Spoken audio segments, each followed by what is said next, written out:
कति रमाइलो थियो त्यो हाम्रो गाउँ जहाँ जन्मिए म, मेरो प्यारो ठाउँ। परेवा डाँडा बारी थियो सानो घर, आँगन वरिपरि खेल्थ्यौं उफ्रिँदै रमाउँदै बालापन भर।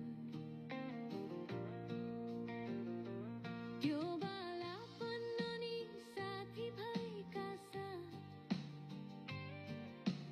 डोको बोकी घाँस पात, घैलामा पानी बोकी उकाली ओह्राली गर्दै हाँसो ठट्टामै बित्थ्यो दिन तहे।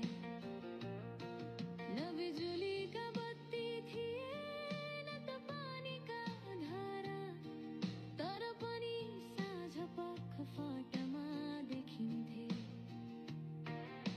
झिलिमिली टुकी बत्तीका तारा।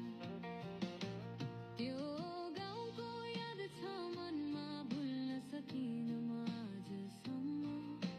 कलकल बग्ने खोला र पँधेराको पानीसम्म, जहाँ भए पनि यो मन त्यही पुग्छ।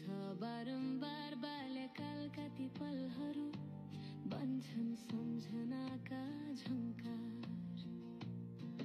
मध्यरातमा सुनिन्थे सुनकोसीको मन्दराग, कानमा गुन्जिन्थ्यो सङ्गीत भएर बग्ने अनुराग।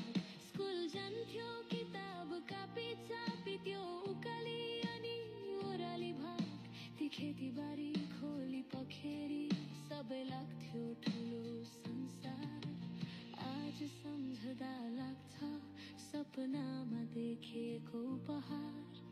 कहिल्यै नफर्किने तर कहिल्यै नटुट्ने त्यो प्यार। त्यो गाउँको याद छ मनमा, भुल्न सकिन म आजसम्म।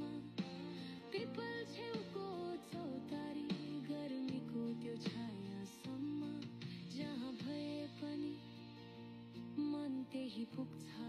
बारम्बार पिङ्गमा उफ्रिएका दिन बन्छन् जीवनभरको उपहार।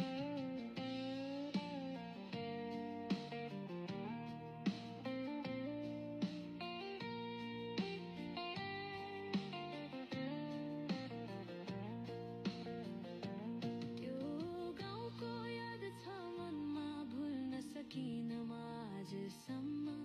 ती पिङ्गती खेल्ती हाँसो बन्छन् धड्कनमा हरदम।